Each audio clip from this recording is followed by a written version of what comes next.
Assalamualaikum warahmatullahi wabarakatuh. Halo semuanya, pada kesempatan kali ini, izinkan saya untuk mempresentasikan hasil analisis saya terkait Market Strategy for Expanding the Market Segment, yang merupakan final test pada Project Based Internship yang diadakan oleh Rakamin Academy bekerja sama dengan Bank Muamalat, yaitu pada program Product and Business Development Aluga. Perkenalkan, saya Rizky Octavia, merupakan fresh graduate dari Universitas 11 Maret, jurusan Matematika, dengan pengalaman di data analisis, kriptografi, dan juga modeling matematika. Saya merupakan pribadi yang mudah beradaptasi, menyukai tantangan, dan juga memiliki passion untuk menyelesaikan suatu masalah secara analisis, dan juga memiliki skill komunikasi yang cukup baik. Saya siap untuk berkontribusi dalam suatu lingkungan tim, dan saya memiliki ketertarikan dalam analisis data dan juga business development crowd and strategy. Berikut merupakan organizational and work experience saya. Yang pertama yaitu saya merupakan volunteer di organisasi Tegal Learning Center, kemudian saya juga merupakan anggota dari Voka Erudita Universitas 11 Maret, dan juga selama masa kuliah saya juga merupakan intern di Badan Pusat Statistik Kabupaten Semarang.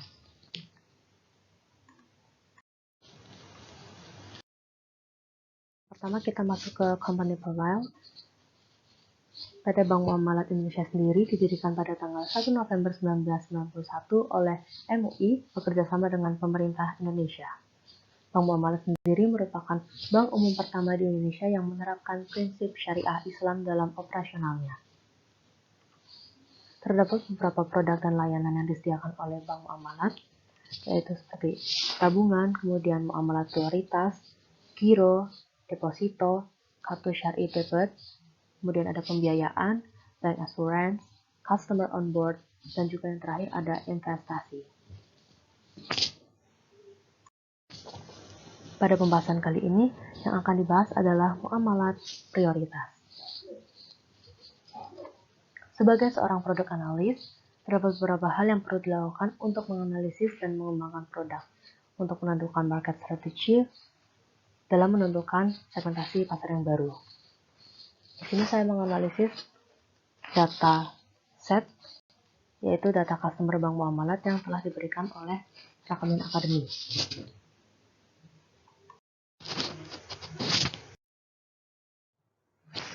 Pertama kita ke definisi produk itu sendiri. Apa itu muamalat prioritas?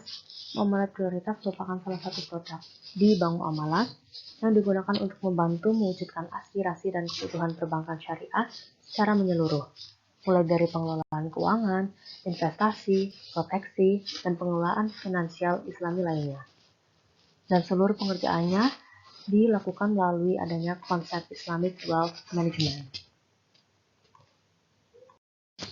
Islamic Wealth Management memberikan solusi komprehensif melalui produk dan layanan konsultasi perencanaan keuangan yang sesuai syariah, yaitu yang pertama melalui wealth creation, yang merupakan layanan untuk mengelola dan membantu mengembangkan aset keuangan yang berasal dari bisnis, profesi, atau perdagangan, dan tabungan yang sesuai dengan prinsip syariah. Yang kedua ada wealth accumulation, yaitu merupakan layanan untuk memastikan bahwa aset keuangan akan terus tumbuh maksimal melalui investasi berbagai instrumen syariah, seperti reksadana, dan cukup untuk imbal hasil yang optimal. Yang ketiga ada wealth protection, yang merupakan layanan untuk membantu perlindungan aset dan individu melalui manajemen risiko dan takaful atau asuransi syariah. Kemudian yang keempat ada wealth purification, yang merupakan salah satu hal terpenting dalam manajemen pengelolaan keuangan, yaitu dengan memurnikan aset keuangan atau investasi lainnya melalui adanya zakat, infak, dan sedekah. Kemudian yang terakhir ada wealth distribution, yaitu merupakan suatu bentuk kesinambungan dan layanan untuk membantu mendistribusikan aset keuangan atau investasi untuk putra-putri dengan edukasi dan manajemen waris seperti penulisan wasiat, wakaf, dan juga hibah.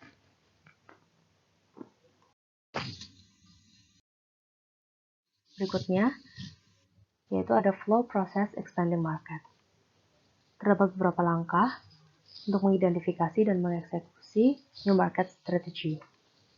Yang pertama ada penelitian pasar, yang kedua ada segmentasi pasar, yang ketiga ada pemilihan target pasar, yang keempat ada pengembangan produk, yang kelima ada penentuan harga, yang keenam ada strategi pemasaran, dan yang terakhir ada pelacakan dan evaluasi.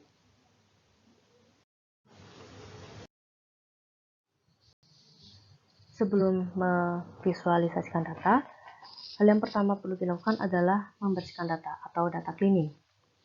Langkah-langkahnya yaitu yang pertama menghapus data default dan loan maupun data lain yang tidak diperlukan.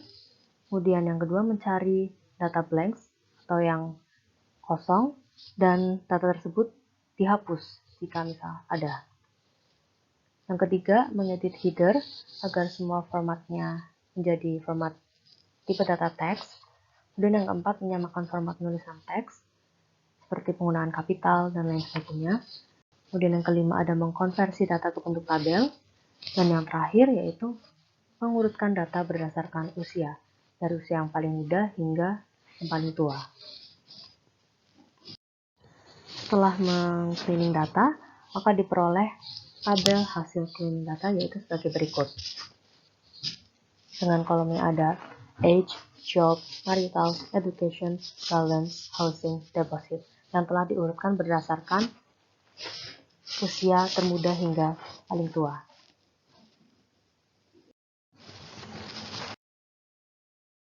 Berikutnya adalah data visualization and insight finding. Di sini saya menggunakan Tableau untuk mengolah data sebelumnya yang telah dibersihkan.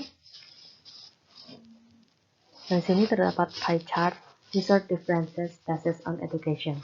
Berdasarkan pie chart tersebut, maka diperoleh bahwa mayoritas nasabah Bank Muamalat berasal dari kalangan dengan background pendidikan secondary, yaitu sebesar 49,06%.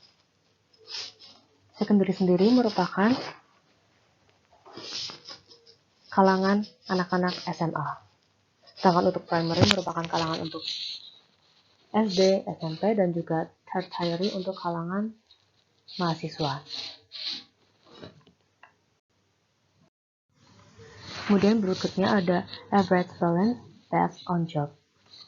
Berdasarkan bar chart tersebut, maka rata-rata saldo 5 tertinggi nasabah Bank Muamalat yaitu berasal dari kalangan pekerja retired, unknown atau tidak diketahui, kemudian self-employed, yang keempat ada manajemen, dan yang terakhir yaitu entrepreneur.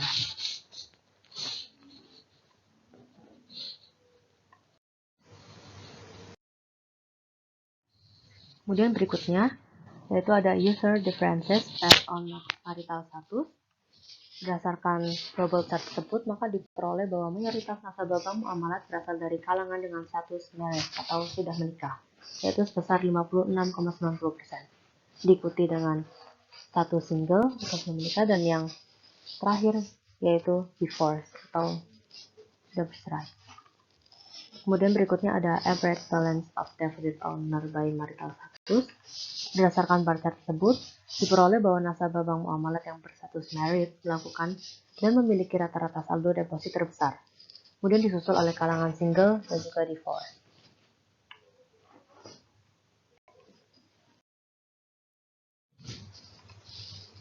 Berikutnya ada amount of deposit owner based on job.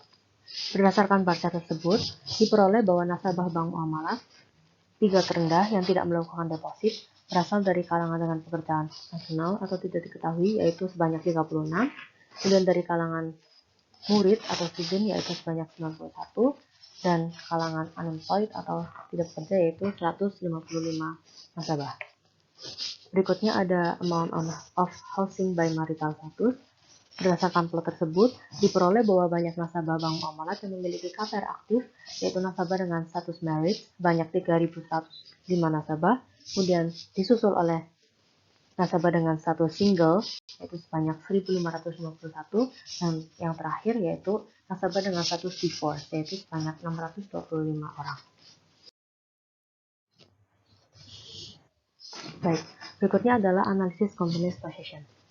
Seperti yang kita tahu, di Indonesia sendiri ada bank konvensional dan juga ada bank syariah. Berdasarkan survei yang diadakan oleh Publix, bank syariah paling banyak digunakan di Indonesia yang pertama yaitu BSI. BSI menempati urutan pertama bank syariah yang paling banyak digunakan di Indonesia, yaitu sebanyak 51%. Disusul oleh BCA Syariah sebanyak 22%, kemudian Aladin Syariah sebanyak 10%, dan kemudian disusul oleh Bank Muamalat sendiri yang berada di urutan keempat. Jika sebelumnya dikatakan bahwa 61% responden survei menggunakan bank konvensional, maka berdasarkan survei terbaru Populix, ditemukan bahwa sebagian besar responden, yaitu sebanyak 73%, beralih ke jasa bank syariah. Hal tersebut dilakukan untuk menggunakan tabungan syariah.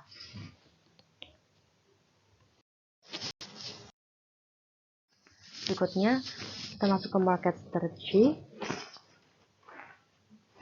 Berdasarkan hasil analisis yang telah dilakukan, maka segmentasi pasar produk muamalat prioritas yaitu yang pertama, nasabah dengan background pendidikan secondary dan tertiary atau SMA dan juga kalangan mahasiswa. Kemudian yang kedua, nasabah dengan rentang usia pada skala pendidikan secondary dan tertiary yaitu berkisar 24 hingga 36 tahun atau dapat dikatakan milenial dan juga Gen Z. Kemudian nasabah dengan status marital marriage atau sudah menikah. Dan yang keempat ada nasabah dengan status pekerjaan retired, unknown self-employed management, dan entrepreneur. Dan yang terakhir, nasabah yang memiliki KPR aktif. Untuk dapat menjadi nasabah bank muamalat prioritas, maka deposit minimal yang harus dimiliki yaitu sebesar 500 juta rupiah. Kemudian berikutnya yaitu ada benefit dalam menggunakan produk muamalat prioritas. Yang pertama yaitu layanan produk premium untuk investasi dan proteksi berbasis syariah. Kemudian yang kedua, adanya bebas biaya transaksi. Kemudian yang ketiga, mendapatkan bingkisan eksklusif di hari-hari tertentu atau hari-hari istimewa. Kemudian ada undangan ke event eksklusif yang diadakan oleh muamalat prioritas dan masih banyak hal lainnya.